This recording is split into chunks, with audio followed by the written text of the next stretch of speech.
Assalamualaikum warahmatullahi wabarakatuh. Perkenalkan, nama saya Arisma Dwi Wulandari, NIM 2120210014, kelas A, Prodi Hukum Ekonomi Syariah. Nah, saya di sini ingin menjelaskan sedikit materi terkait hukum laut atau hal-hal mendasar tentang hukum laut yang bersifat keperdataan. Nah, langsung saja ke materi yang pertama, yaitu tentang pengertian hukum laut. Pengertian hukum laut dalam arti the law of the sea sebagaimana tercantum dalam the United Nations Convention on the Law of the Sea tahun 1982, bahwa laut beserta potensi yang terkandung di dalamnya itu sebagai milik bersama umat manusia. Nah, di mana laut sebagai objek yang diatur oleh negara-negara, termasuk negara yang tidak berpantai. Hukum laut dalam arti luas adalah hukum yang mengatur mengenai dunia pelayaran dan ketentuan-ketentuan yang mengatur laut dalam berbagai aspek dan fungsi, baik ketentuan yang terdapat dalam buku 2 KUHD maupun ketentuan-ketentuan hukum yang terkait dengan beberapa konvensi hukum laut internasional. Nah, seperti halnya yang tercantum di dalam UNCLOS yang ditandatangani di Montego Bay pada tahun 1982. Lanjut, ini masih seputar pengertian hukum laut. Sekarang hukum laut dalam arti sempit, yaitu dalam artian yang terbatas pada ketentuan-ketentuan yang tercantum di dalam buku 2 KUHD. Nah, dengan judul hak-hak dan kewajiban-kewajiban yang terbit dari pelayaran dengan penekanan hukum yang mengatur mengenai pengangkutan barang dan orang melalui jalur laut.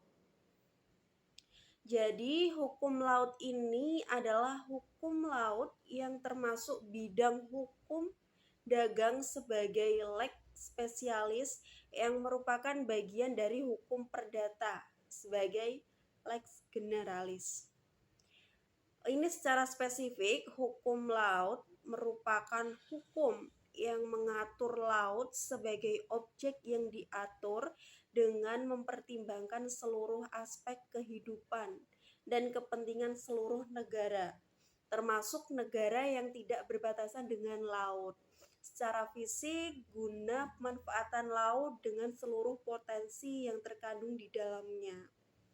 Bagi apa? Bagi umat manusia, sebagaimana yang tercantum di dalam UNCLOS pada tahun 1982 itu beserta konvensi-konvensi internasional yang terkait laut, yang terkait langsung dengannya.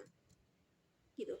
Nah, sekarang ke sejarah perkembangan hukum laut yang secara internasional.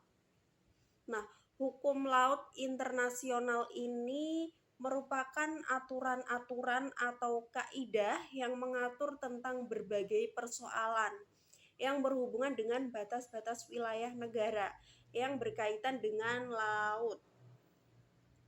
Baik itu laut yang ada di dalam suatu wilayah negara atau laut yang berada di luar wilayah negara, dalam artian laut lepas. Nah, baik dari pemanfaatan sumber kekayaan lautnya maupun akibat negatif yang ditimbulkan dari pemanfaatan sumber daya kekayaan lautnya.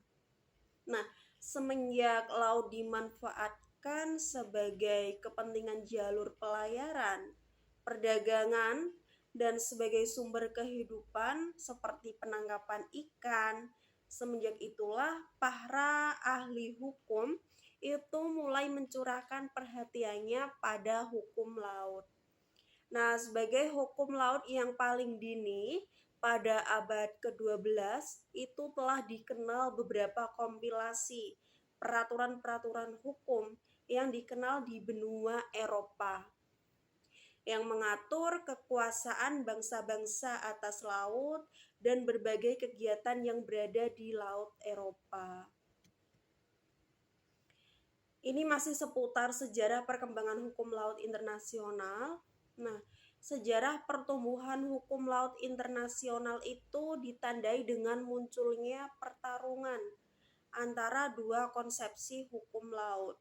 Yang pertama ada res komunis, itu yang menyatakan bahwa laut milik bersama masyarakat dunia dan oleh karena itu tidak dapat diambil atau dimiliki oleh siapapun.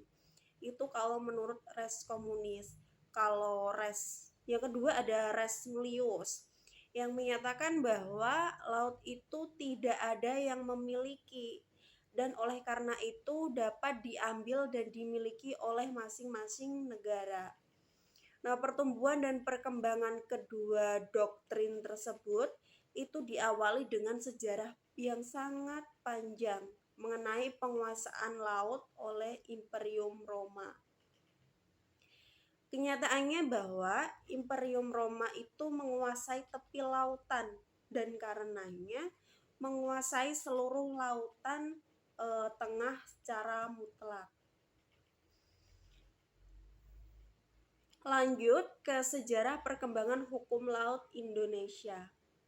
Nah, negara Indonesia merupakan salah satu negara kepulauan yang terluas di dunia. Sebagaimana negara dengan kepulauan dan garis pantai yang terpanjang di dunia, ini menjadi salah satu keuntungan bagi negara Indonesia. Sektor maritim dan laut Indonesia itu sangat strategis baik dari faktor pariwisata, perdagangan, dan juga menjadi jalur lintas nasional maupun internasional.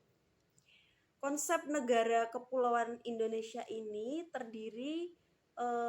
sendiri itu didapat pada tahun 1957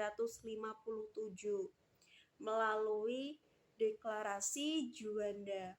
Nah, pada saat itu Juanda Kartawijaya adalah deklarasi yang menyatakan kepada dunia bahwa laut Indonesia termasuk laut sekitar di antara dan di dalam kepulauan Indonesia menjadi salah satu kesatuan wilayah negara Kesatuan Republik Indonesia.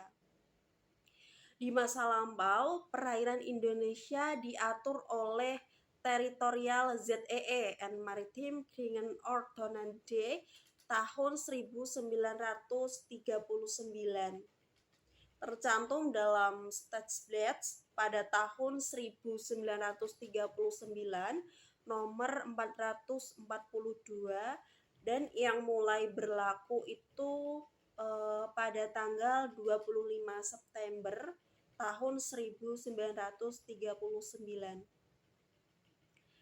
Mengenai laut wilayah, pasal 1 ordonansi tersebut antara lain menyatakan bahwa lebar laut Indonesia adalah 3 mil laut.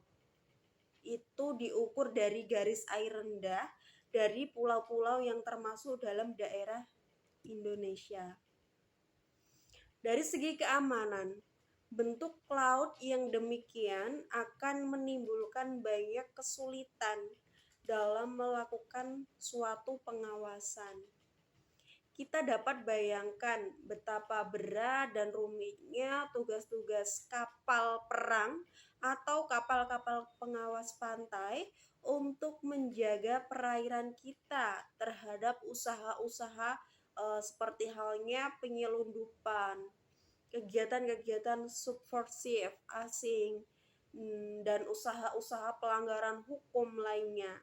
Karena banyak dan berbelit-belitnya susunan kepulauan itu harus diawasi.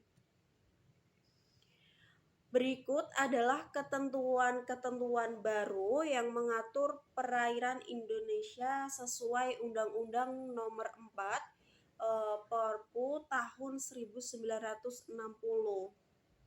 Antara lain, perairan Indonesia adalah laut wilayah Indonesia beserta perairan pedalaman Indonesia.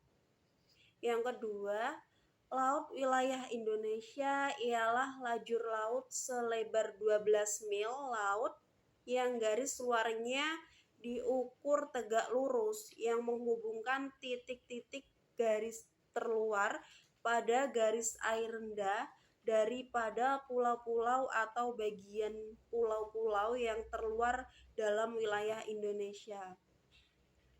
Itu berdasarkan ketentuan bahwa jika ada selat yang lebarnya tidak melebihi 24 mil laut dan negara Indonesia itu merupakan satu-satunya negara tepi. Nah, garis batas laut wilayah Indonesia itu ditarik pada tengah selat.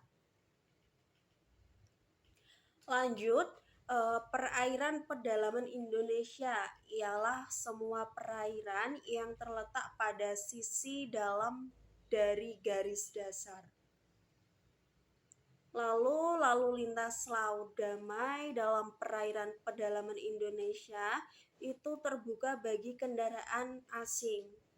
Juga diterimanya dan berlakunya konsepsi hukum laut teritorial 12 mil pada konsepsi hukum laut internasional 1 atau UNCLOS pada tahun 1958 bahwa laut teritorial ditetapkan 12 mil dari garis pangkal surut air pantai. Itu tadi sedikit materi mengenai hal-hal mendasar tentang hukum laut yang bersifat keperdataan. Sekian dari saya. Wassalamualaikum warahmatullahi wabarakatuh.